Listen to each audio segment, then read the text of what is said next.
لیکن ملازم اپنے مالک کو ضرور جانتے ہیں، خواہ ان سے غائبانہ تعارف ہی کیوں نہ ہو۔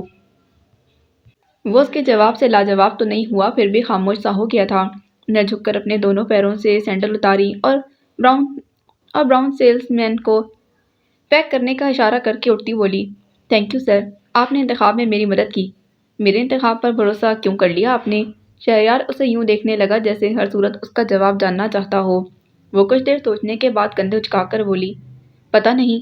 پھر نادرا کو اشارہ کر کے کاؤنٹر پر آ کر پیمنٹ کی اور اپنا شاپر لے کر دکان سے نکلتے اس کا دل چاہا ایک بار پلٹ کر دیکھے، لیکن نادرا کی وجہ سے اس نے اپنی خواہش دبا لی، کیونکہ وہ جانتی تھی کہ اسے چھیڑنے کا موقع مل جائے گا۔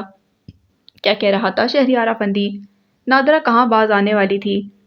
تمہارے بارے میں پوچھ رہا تھا، تمہارا نام، کہاں رہتی ہو اور کہیں انگیج تو نہیں، وغیرہ وغیرہ۔ اس نے فوراً جو باتیں نادرا کی طرف سے متوقع تھی وہی کہہ ڈالی۔ اف، شکل سے کیسی معصوم لگتی ہو تم، اور کتنی چالاک۔ میں کل ہی تمہارے سامنے اس سے پوچھوں گی کہ وہ میرے بارے میں سوال کر رہا تھا یا تمہارے بارے میں۔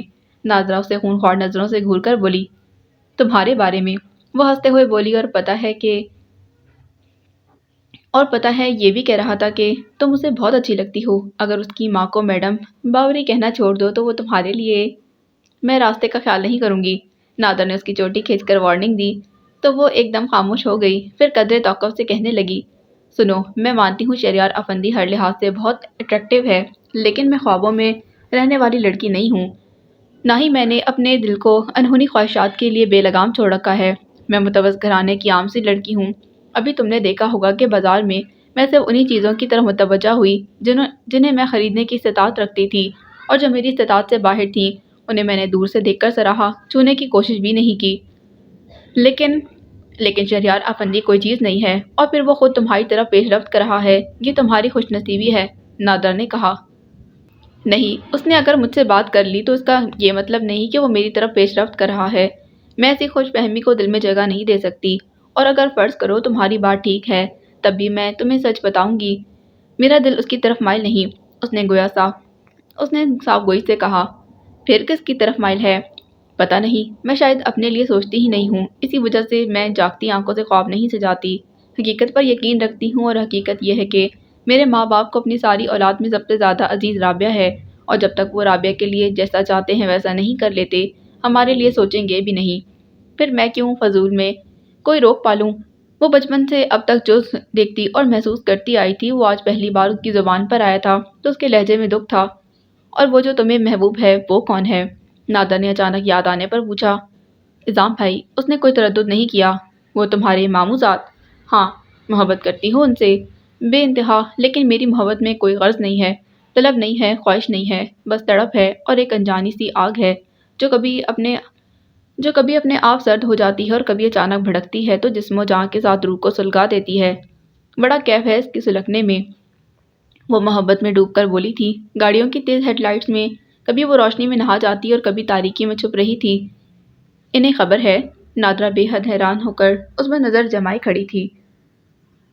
ہاں، لیکن ان کی منزل کوئی اور ہے، اس نے مسکرا کر کہا تو نادرا چونک کر افسوس سے بولی، اف، یہ بڑی ٹریجڈی ہے۔ کوئی ٹریجڈی نہیں، چلو کوئی رکشہ روکو، اتنے سامان کے ساتھ میں بس میں نہیں جا سکتی۔ اسے ایک دم اندھیرا پھیل جانے کا احساس ہوا تو فوراً رکشے کی تلاش میں نظر دوڑانے لگی۔ بیگم افندی کو عروبہ کے بعد زنیرہ اور نتاشا کے گھر والوں کی طرف سے بھی انکار پر بہت غصہ آ رہا تھا۔ وہ کتنی دیر سے انہیں برا بھلا کہہ رہی تھی۔ بس کر دیں ماما، میرے ہاتھ میں شادی کی لکیر ہی نہیں، شہریار نے اسے ٹوکتے ہوئے کہا تو وہ مزید تیز ہو کر بولی، نہیں ہے تو میں بنا دوں گی۔ تم نے اب تک اپنی ماما کو سمجھا نہیں، میں جس کام میں ہاتھ ڈال دوں وہ ادھورا رہ جائے ناممکن۔ دنیا میں اب یہی 3 لڑکیاں نہیں ہیں جو میں مایوس ہو کر بیٹھ جاؤں۔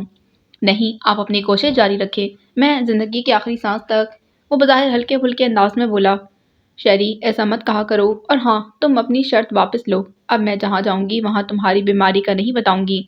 نہیں ماما، ایسے تو میں شادی نہیں کروں گا۔ وہ ایک دم سنجیدہ ہو کر بولا، بیٹا، یہ کوئی ضروری نہیں ہے کہ بیماری کے بغیر لوگ نہیں مرتے، لڑکیاں بیوہ نہیں ہوتی۔ کتنی ایسی لڑکیوں کو میں جانتی ہوں جن کے شوہر شادی کے دوسرے تیسرے مہینے ایکسیڈنٹ کا شکار ہو گئے۔ وہ لڑکیاں بتاؤ کسے الزام دیں گی؟ بیگم افندی نے ضد ہو کر کہا، اور وہ اسی قدر آرام سے بولا، تقدیر کو؟ تو کیا یہاں تقدیر کا کوئی دخل نہیں؟ یہاں جو آئے گی اس کی تقدیر بھی پہلے لکھی جا چکی ہوگی۔ تم یا میں نہیں لکھیں گے، اور آنے والے وقت سے بے خبری کتنی بڑی نعمت ہے، یہ ہم سے زیادہ کون جان سکتا ہے۔ اس نعمت سے تو آنے والی کو محروم مت کرو۔ جتنا عرصہ تمہارے ساتھ رہے خوش رہے گی۔ تم یہ کیوں نہیں سوچتے؟ بیگم افندی نے سمجھاتے کہا۔ بس نہیں سوچ سکتا، وہ بچوں جیسی ضد سے کہتا اٹھ کر چلا گیا تھا۔ بیگم افندی نے اپنا سر تھام لیا، وہ کبھی اتنی بے بس نہ ہوئی تھی، اور ناکامی کا تو تصور ہی نہیں تھا ان کے پاس۔ پتہ نہیں شہریار نے انہیں کس امتحان میں ڈال دیا تھا۔ سوچتے سوچتے ان کا ذہن چٹکنے لگا کہ رامش کے آنے سے کچھ دیر کو ان کا دھیان بٹ گیا تھا۔ السلام علیکم ماما۔ رامش انہیں شہریار کی طرح ماما ہی کہتا تھا۔ آؤ بیٹا، کیسے ہو؟ بیگم افندی نے ہاتھوں سے سر نکال کر اسے دیکھا۔ ٹھیک ہوں، شہری ہے؟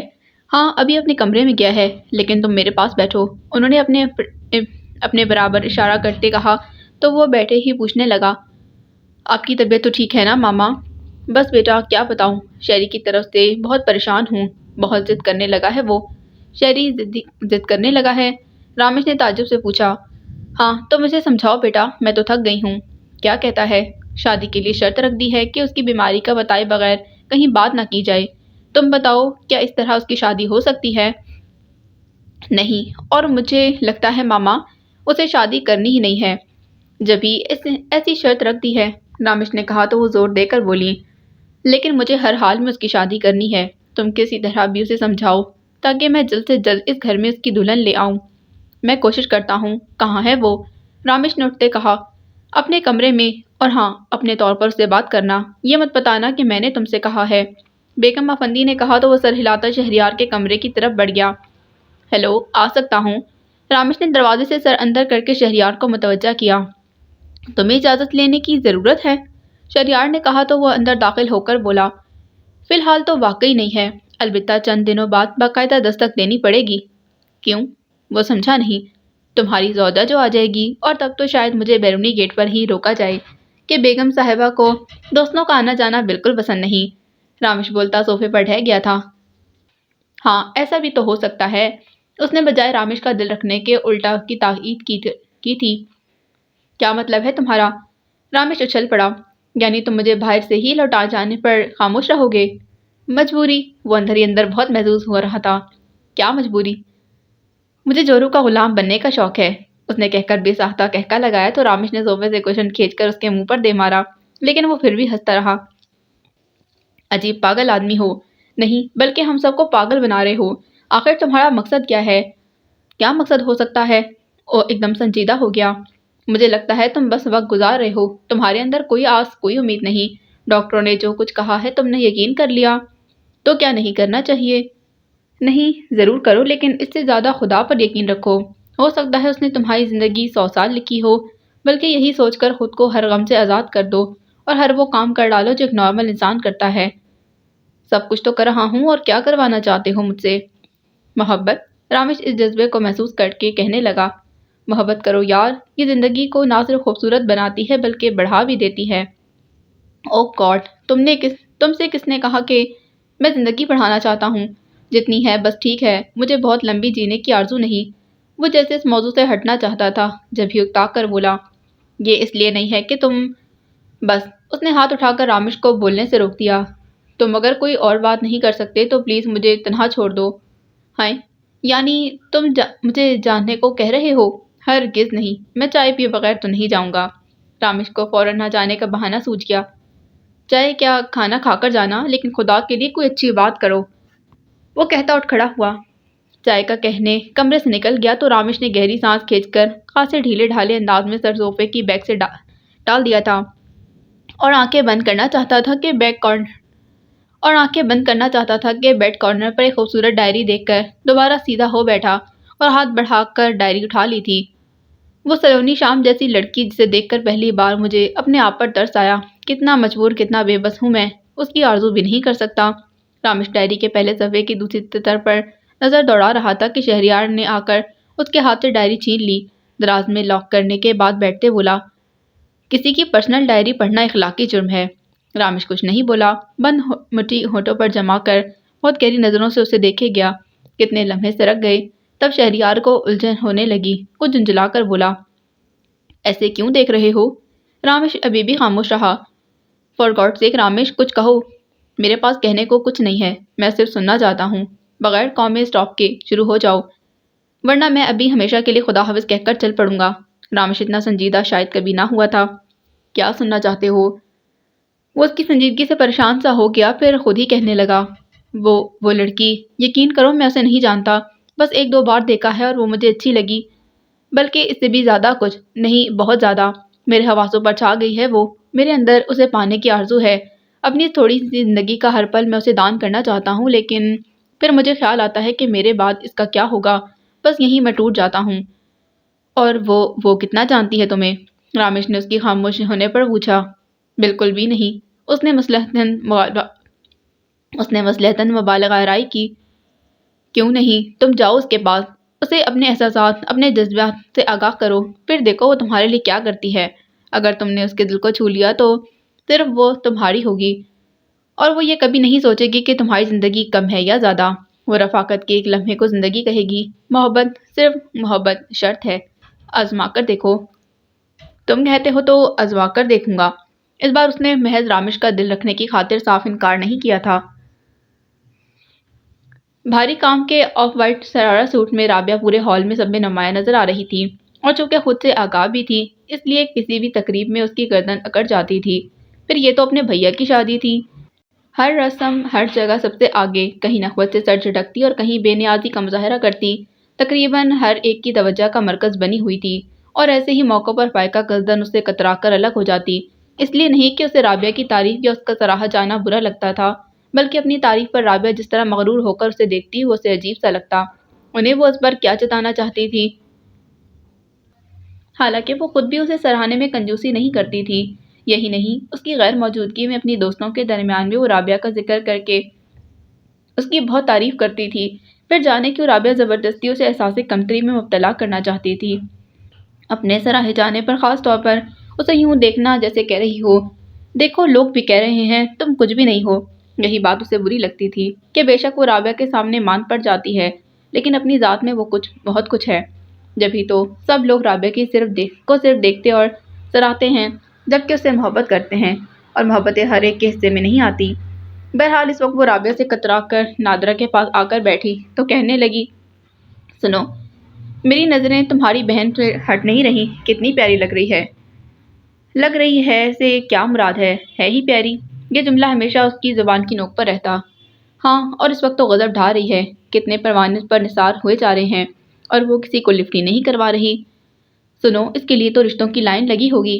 نادرہ کی ساری دلچسپی رابعہ میں تھی۔ ہاں، لیکن ابھی تک اسے کوئی پسند نہیں آیا۔ کوئی خوبصورت ہوتا ہے تو امیر نہیں ہوتا، امیر ہوتا ہے تو خوبصورت نہیں ہوتا۔ وہ بولتے بولتے اچانک کے خیال کے تحت خاموش ہوئی، پھر نادرہ کا بازو کھینچ کر اس سے زیادہ خود اس کے قریب ہو کر بولی، سنو، وہ اپنے پاس شہریار افندی، وہ رابعہ کے ساتھ کتنے اچھے لگیں گے۔ ہائے، نادرہ چل پڑی، دماغ صحیح ہے تمہارا؟ کیوں؟ کوئی انہونی تو نہیں کہی میں نے؟ شہریار افندی اگر اونچی شے ہے تو کم رابعہ بھی نہیں ہے، اگر ایک بار اسے دیکھ لے تو۔ بس آگے کچھ مت کہنا، نادر نے ٹوکا تو وہ تیوری چڑھا کر بولی، کیوں؟ کیونکہ وہ تمہیں پسند کرتے ہیں۔ تم لاکھ اس بات کو جھٹلاؤ لیکن یہی سچ ہے، نادر نے یقین سے کہا۔ اس سے بڑا سچ یہ ہے کہ اس کی بات ہونٹوں میں رہ گئی، کیونکہ دھیان اسٹیج کی طرف چلا گیا تھا، جہاں اعظام دولہا کو دلہن کے ساتھ بٹھا رہے تھے۔ چلو بھیا، بھابھی کے ساتھ مووی بنواتے ہیں۔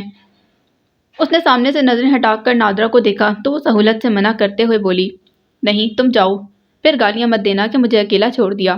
وہ کہتی اٹھ کر اسٹیج کی جانب چل پڑی تھی، اور ابھی ایک سٹیپ پر قدم رکھنے کو تھی کہ سامنے سے اعظام آ گئے۔ السلام علیکم۔ وہ ایک طرف کو ہٹ گئی۔ وعلیکم السلام، خیریت سے ہو؟ اعظام سر جھکائے جواب کے ساتھ اپنا مخصوص جملہ بولنا نہیں بھولے تھے، میں بالکل خیریت سے ہوں۔ یہ جواب اس نے نہیں رابعہ نے دیا تھا، جو اس کے عقب سے نکل کر اچانک اعظام کے سامنے آئی تھی، اور اس کی آواز پر ہی انہوں نے چونک کر سر اونچا کیا تو نظروں کے عین سامنے رابعہ کو دیکھ کر کچھ حیران ہو کر بولے، ابھی تو میں زمین پر تھا، آسمان پر کیسے آ گیا؟ آسمان پر؟ رابعہ نہیں سمجھی۔ پورے غالباً آسمان پر ہوتی ہیں۔ اس تعریف نے رابعہ کو سچ مچ آسمان پر چڑھا دیا تھا۔ اٹلا کر کچھ کہنا چاہتی تھی، لیکن اس سے پہلے ہی وہ آگے بڑھ گئے۔ رابعہ نے اپنی تنی ہوئی گردن اس کی طرف موڑ کر اسے دیکھا۔ اس کی آنکھیں کہہ رہی تھیں، تم کچھ بھی نہیں ہو۔ واقعی میں کچھ بھی نہیں ہوں۔ اس نے بہت دکھ سے سوچا اور فوراً اسٹیج پر چڑھ گئی، لیکن اب اسے کچھ اچھا نہیں لگ رہا تھا۔ جانے کون کون سی رسمیں ہو رہی تھیں، وہ اسٹیج کے کونے میں کھڑی چپ چاپ دیکھتی رہی۔ جب نادرا نے آ کر اس کا بازو ہلایا تب بھی وہ اسے خالی خالی نظروں سے دیکھنے لگی۔ میرے بھائی آ گئے ہیں، میں جا رہی ہوں، نادرا نے کہا تو اس کے ساتھ باہر آ گئی اور پھر اس کے جانے کے بعد وہیں کھڑی رہی۔ کتنی دیر بعد رخصتی کا مرحلہ آیا تو وہ سب سے پہلے گاڑی میں بیٹھ گئی۔ گھر آ کر امی کتنی دیر تک دولہا دلہن کے ساتھ لگی رہی تھی، گود بھرائی، نظر اتارنا اور پتہ نہیں کیا کیا۔ 2 بجے کہیں جا کر سب نے اپنے اپنے کمروں کا رخ کیا۔ اس نے کمرے میں آتے ہی دوپٹہ بیڈ پر پھینکا اور کانوں سے بندے اتارنے لگی۔ صبح پتہ نہیں کیسے آنکھ کھلے گی۔ کیوں، کل تمہاری چھٹی نہیں ہے؟ رابعہ نے اپنا دوپٹہ تہہ کرتے پوچھا۔ نہیں، 3 دن کی چھٹی ملی تھی، مجھ سے غلطی ہوئی، ادھر سے 1 دن کم کر کے ادھر بڑھا لیتی تو کل کے دن آرام کر سکتی تھی۔ کل ولیمہ ہے، آرام کہاں سے ہوگا؟ رابعہ نے کہا تو وہ بس ہوں کر کے رہ گئی۔ ویسے آج مزہ آ گیا، رابعہ آئینے میں دیکھ کر اپنی تعریف کرنے لگی۔ مجھے تو یوں لگ رہا تھا جیسے تقریب کی مہمان خصوصی میں ہوں۔ سب لوگ میرے آگے پیچھے پھر رہے تھے اور اتنی تعریفیں سن سن کر تو میں عاجز آ گئی۔ البتہ اعظم بھائی کی تعریف اچھی لگی۔ کیا کہہ رہے تھے بھلا؟ ہیں؟ وہ جو اپنے کپڑے اٹھا کر واش روم کی طرف جا رہی تھی رک کر دیکھنے لگی۔ اعظم بھائی میری تعریف میں کیا کہہ رہے تھے؟ ہاں، حور، جیسے آسمان سے اتری حور۔ کیا سچ میں حور لگ رہی ہوں؟ رابعہ نے اسے تصدیق چاہی تھی۔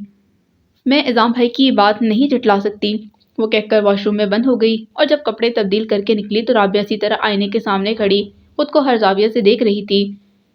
جلدی کرو رابعہ، مجھے نیند آ رہی ہے، اس نے بیڈ کی چادر جھاڑتے ہوئے کہا تو رابعہ چنک کر بولی، تو تم سو جاؤ، لائٹ آف کرو گی تو سوؤں گی نا، تمہیں پتہ ہے میں روشنی میں نہیں سو سکتی۔ مجھے اعظم بھائی پر حیرت ہو رہی ہے، کیسے برملا تعریف کر گئے۔ رابعہ اس کی بات یکسر نظر انداز کر کے پھر سے وہیں سے شروع ہو گئی تھی کہ وہ بلا ارادہ کہہ گئی، حیرت تو مجھے بھی ہے کہ انہوں نے تمہیں ریجیکٹ کیوں کر دیا۔ رابعہ بہت تیزی سے اس کی طرف گھومی تھی۔ کیا کہا تم نے؟ کس نے مجھے ریجیکٹ کر دیا؟ رابعہ نے بہت تیز لہجے میں پوچھا۔ اعظم بھائی نے، وہ جو اپنی بات پر نظر چرانے لگی تھی۔ رابعہ کے انداز پر براہ راست اسے دیکھ کر بولی تو وہ مزید سلگ گئی۔ یہ تم سے کس نے کہا؟ کیوں، میں کیا اس گھر میں نہیں رہتی؟ مجھے سب پتہ ہے کہ امی نے تمہارے لیے مامی جی سے کہا تھا لیکن اعظم بھائی نہیں مانے، وہ کہتے ہوئے اپنی جگہ پر لیٹ گئی۔ رابعہ نے خود پر قابو پانے کے بہانے الماری کھول لی اور ہینگرز نکالنے کے بعد کہنے لگی، تمہیں سب پتہ ہے، یہ بھی کہ اعظم بھائی کیوں نہیں مانے؟ میں نے تمہیں بتایا تھا کہ امی میری کوئی بات نہیں سن رہی تھیں، اس لیے مجھے یہی سمجھ آیا کہ میں اعظم بھائی کے ذریعے انہیں منع کروا دوں۔ رابعہ پتہ نہیں سچ کہہ رہی تھی یا محض اپنی برتری قائم کرنے کی خاطر وہ بہرحال اس کا یقین کر کے بولی، تم نے بہت غلط کیا، اتنے اچھے ہیں اعظم بھائی، اچھے تو ہیں لیکن بہت دقیانوسی خیالات کے مالک ہیں۔ تم نے دیکھا نہیں اسما پر کتنی پابندیاں لگاتے ہیں، میں تو مر جاؤں ایسی پابندیوں میں۔ رابعہ بولے جا رہی تھی اور اب ان باتوں سے اسے کوئی دلچسپی نہیں تھی، اس لیے تکیے پر سر رکھ کر آنکھیں بند کر لی۔ شہریار افندی اپنے سامنے کھلے پیڈ پر کبھی کہیں پڑھی ہوئی غزل کے اشعار پر سوچ سوچ کر لکھتے ہوئے بار بار گلاس وال کی طرف دیکھ رہا تھا، جہاں آج چوتھے دن بھی وہ نظر نہیں آ رہی تھی۔ پتہ نہیں چھٹی پر تھی یا جاب چھوڑ گئی۔ دوسری بات سوچتے وہ پریشان ہو گیا اور اسی وقت تصدیق یا تردید کے خیال سے بیگم افندی کے کمرے میں آیا تو اسے دیکھتے ہوئے بولی، اچھا ہوا تم آ گئے، لو جلدی سے پیپر سائن کر دو۔ اس نے کھڑے کھڑے ہی پیپرز لے کر اپنے سامنے ٹیبل پر رکھے، پھر قدرے جھک کر سائن کر رہا تھا کہ دروازہ کھلنے کے ساتھ اس کی آواز آئی، میں آئی کم ان؟ اس کا چلتا ہوا قلم رک گیا، بالکل غیر ارادی طور پر سیدھا ہو کر براہ راست اسے دیکھنے لگا، جبکہ وہ اس طرف متوجہ نہ ہوئی۔ بیگم افندی کے اشارے پر اندر آ کر بولی، آئی ایم سوری میڈم، میں کچھ لیٹ ہو گئی۔ کچھ؟ بیگم افندی اپنی رسٹ واچ پر نظر ڈال کر بولی، پورے 1.5 گھنٹہ لیٹ ہو تم۔ آئی ایم ویری سوری، اصل میں وہ اپنی کوتاہی پر نادم سی ہو جانے کیا کہے جا رہی تھی کہ بیگم افندی نے ٹوک دیا، میں کوئی عذر نہیں سننا چاہتی، 3 دن چھٹی کر کے تمہارا دل نہیں بھرا جو؟ ماما پلیز، وہ بیگم افندی کو خاموش کرا کر اس سے بولا، مس آپ اپنی ٹیبل پر جائیں۔ وہ ایک نظر اس پر ڈال کر پھر بیگم افندی کو دیکھنے لگی جیسے وہ کہیں گی تبھی جائے گی۔ سنا نہیں تم نے شہری کیا کہہ رہا ہے، اپنی ٹیبل پر جاؤ، بیگم افندی نے کہا۔ تھینک یو، وہ سر جھکا کر چلی گئی۔ تب شہریار بظاہر سرسری انداز میں بولا، ماما آپ کو اس کی پرابلم سننی چاہیے تھی، میرے پاس فالتو وقت نہیں ہے۔ انہوں نے تنفر سے کہا تو وہ ایک دم ہونٹ بھیج گیا، پھر بغیر پیپر سائن کیے ان کے سامنے بیٹھتے ہوئے کہنے لگا، ماما ابھی جو لڑکی آئی تھی میں اس کے بارے میں کچھ نہیں جانتا، اس کا نام، وہ کون ہے، کہاں رہتی ہے اور یہاں کس پوسٹ پر کام کرتی ہے، کچھ بھی نہیں معلوم مجھے، میں صرف اتنا جانتا ہوں کہ اسے دیکھ کر میں اپنے لیے بہت لمبی عمر مانگنے لگتا ہوں۔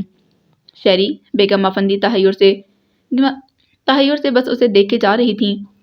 میں اور کچھ نہیں کہوں گا ماما، بس اس کا خیال رکھیے، کیونکہ اس کی وجہ سے میں نہ صرف اپنی زندگی سے پیار کرنے لگا ہوں بلکہ بیماری سے بھی لڑنے لگا ہوں۔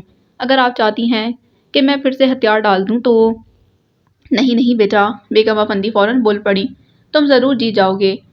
اور تم نے مجھے کیوں نہیں بتایا؟ میں خواہ ادھر ادھر لڑکیاں دیکھتی پھر رہی ہوں۔ اوہ نو ماما، میں نے آپ کو اس لیے نہیں بتایا کہ آپ اس کے ساتھ میری شادی کا سوچنے لگیں۔ نو نو، وہ نفی میں سر ہلانے لگا۔